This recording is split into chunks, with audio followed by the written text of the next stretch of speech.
Match number 2 की तरफ। ये मुकाबला Kurukshetra warriors versus Aravalli arrows के बीच में खेला। वॉरियर्स का जो स्टार्टिंग 7 है वो किस प्रकार से है, तो सेंटर में आपको नजर आने वाले हैं हिमांशु। वहीं अगर राइट कवर की बात करेंगे तो साहिल, राइट एंड पर सचिन, राइट कॉर्नर पर दीपांशु नजर आएंगे, और वहीं सेंटर के लेफ्ट हैंड की तरफ आपको लेफ्ट कवर पर हैप्पी, लेफ्ट एंड पर अक्षय और लेफ्ट कॉर्नर पर रोहित।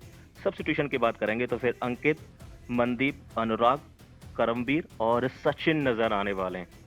अरावली एरोज में सेंटर पे रहेंगे रिचल पाल जाट, राइट कवर और लेफ्ट कवर पे विष्णु साहू और नवप्रीत सिंह की जोड़ी नजर आ रही है। राइट इन पे विष्णु शर्मा, लेफ्ट इन पे अनुज यादव, राइट कॉर्नर और लेफ्ट कॉर्नर पे रहेंगे चेतन चौधरी और दीपक चौधरी यहाँ पर। इसके अलावा 5 खिलाड़ी जो है वो है किशोर जाट, दीपक गहलोत, अंकित जाट, मोनू कुमार, वहां पे भी मोनू मौजूद है, मोनू, और राहुल चौधरी। ये 5 खिलाड़ी रहेंगे बेंच पे जब भी जरूरत होगी। अरावली अपने तर्कश से ये तीर निकाले अचीव किया है, लेकिन उससे पहले नजर डालेंगे टॉस के ऊपर। अरावली एरोज टॉस जीतकर पहले हो गई थी। डिवीजन 1 का ये दूसरा मुकाबला और ये मुकाबला भी अच्छा होने वाला है। तो एक बार सभी दर्शकों का फिर से स्वागत है युवा कबड्डी सीरीज एडिशन 11 में, और नवनीत आपका भी एक बार फिर से स्वागत है कमेंट्री बॉक्स में। कुरुक्षेत्र वॉरियर्स की तरफ से पहली रेड डाली गई है, लेकिन अरावली एरोज का डिफेंस पहली बार ही कार्य करता हुआ नहीं जाने दिया पॉइंट। निकाल लिया अरावली एरोज ने पहला टैकल पॉइंट। जी हाँ, अरावली जानी जाती है राजस्थान में उन पुरानी पहाड़ ना करे। हल्ला अगर आपको करना है तो रेड के द्वारा हल्ला करिए, डिफेंस के द्वारा, पर मौखिक जो हल्ला है वो सिर्फ मेरे और मोनू के द्वारा की जाएगी, क्योंकि हमारे पास माइक है। नवप्रीत यहाँ पे बाहर गए हैं। देखिए, कुछ शोर ऐसे होते हैं जो सभी को सुनाई देते हैं, कुछ शोर ऐसे होते हैं जो सुनाई नहीं देते, सिर्फ और सिर्फ दिखाई देते हैं, और प्लेयर्स को वो शोर करना नहीं है। दिखा देंगे ना तो फिर ये एक ऐसी सदी हुई टीम है, ज्यादा एक्सपेरिमेंट नहीं करती है। और अगर इनके प्लेयर्स देखेंगे ना तो वो सारे के सारे एक्सपीरियंस हैं और पता है कि टीम में कॉम्बिनेशन किस प्रकार से रखा जाता है, और यही कॉम्बिनेशन टैकल हमने देख लिया अरावली एरोज की तरफ से। और इसका यही फायदा होता है कि जब प्लेयर्स बहुत लंबे समय से एक साथ खेल रहे होते हैं तो उन्हें पता होता है कि मेरे प्लेयर ने, मेरे साथी ने कहां पर कॉल किया और कहां मुझे रिसीव करना है।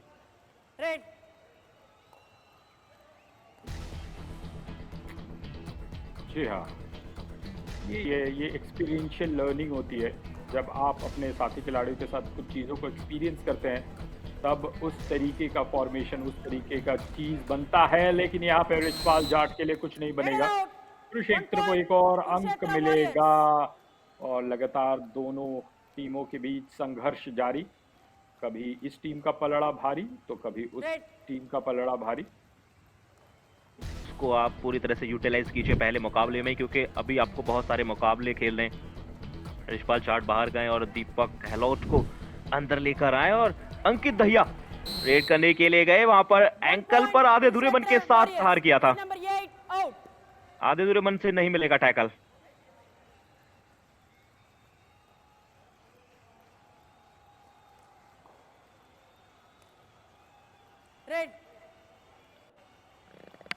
कल होल्ड के लिए गए लेकिन नहीं रोक पाए, और हम लगातार चर्चा कर रहे हैं कि नवप्रीत एक अच्छे प्लेयर हैं, अच्छे खासे टैकल पॉइंट, 34 टैकल पॉइंट और 87 के आसपास उनके पास रेड पॉइंट थे। लेकिन इस बार अंकित दहिया 2 टच पॉइंट एक लंबे समय के बाद देखने को मिले। एक बार हमने देखा बोनस प्लस टच पॉइंट आया था अरावली एरोज के लिए, लेकिन पहली बार 2 डिफेंडर्स को एक साथ जाना पड़ेगा बाहर। यह कारनामा अंकित ने किया है। नहीं होगा, और नहीं, मैंने बोला था कि शायद बराबरी पर या उसके आसपास रहेगा, लेकिन एक तरफा नहीं होगा। लेकिन अब देखिए आते आते यहां पर एक तरफा वो पहला हाफ मुझे नजर आने लगा है। अरावली एरोज 12 से सिर्फ 13 पर पहुंच पाई है और कुरुक्षेत्र वॉरियर्स 12 से 22 पर पहुंच गई। जी, अब माहौल बदल गए, हालात बदल गए, जज्बात बदल गए, और ओहो दीपांशु का हाई फाइव देखा, और कहीं ना कहीं वही वजह है कि कुरुक्षेत्र वॉरियर्स इस हाफ में आगे नजर आई है।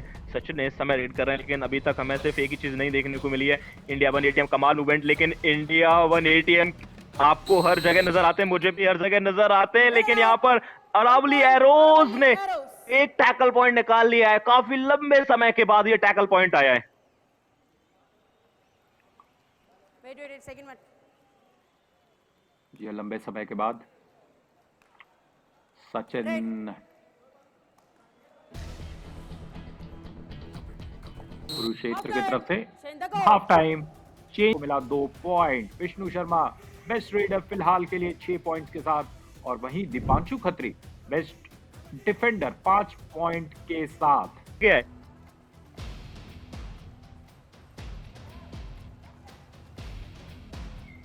डू और डाई। और देखिए हमने चर्चा तो डू और डाई की भी की थी। विष्णु शर्मा वो पहली डू और डाई रेड करते हुए नजर आ रहे हैं। इस मुकाबले की पहली रेड अरावली एरोज की तरफ से डाली गई है। विष्णु शर्मा गए, बोनस प्लस टच पॉइंट लेकर आए, कमाल का कार्य कर दिया इन्होंने डू और डाई रेड में। अपने आप को बचाना भारी पड़ता है, लेकिन यहाँ विष्णु ने बोनस भी लिया, साथ में टच पॉइंट भी लिया है। दीपांशु को एक ऐसे डिफेंडर को बाहर किया है जो पहले आप में हाई 5 कंप्लीट कर चुके हैं।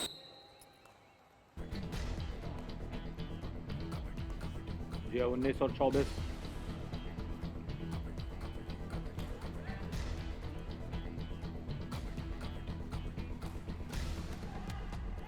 और यहाँ पर सचिन कुरुक्षेत्र वॉरियर्स जैसे नंबर 14 आउट। जमीन में लोट पोट रहे थे, विष्णु को ही आउट कर दिया। ऑपोजिशन के जो सबसे प्रमुख रेडर है। रेड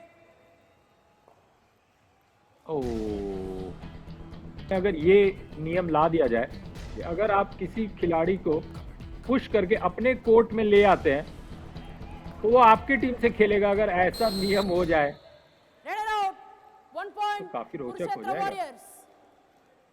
लेकिन फिलहाल तो ये कमाल का वहां पर टैकल पॉइंट निकला है।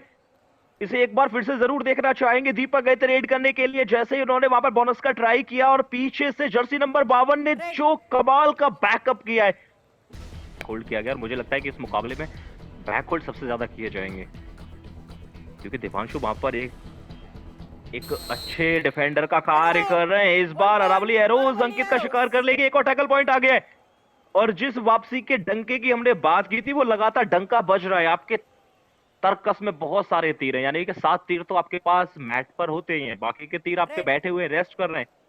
लेकिन फिलहाल तो यहाँ पर सिर्फ ही निशाना सही समय पर सही जगह पर लगा दिया। और हम बात कर रहे हैं अरावली की।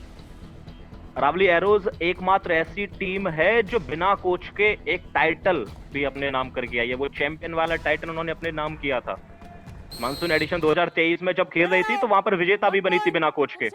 तो ये टीम जानती है कि कैसे खेलना है। कोच है सही डायरेक्शन दिखाने के लिए अदर टीम के पास, लेकिन ये सेल्फ मोटिवेट है।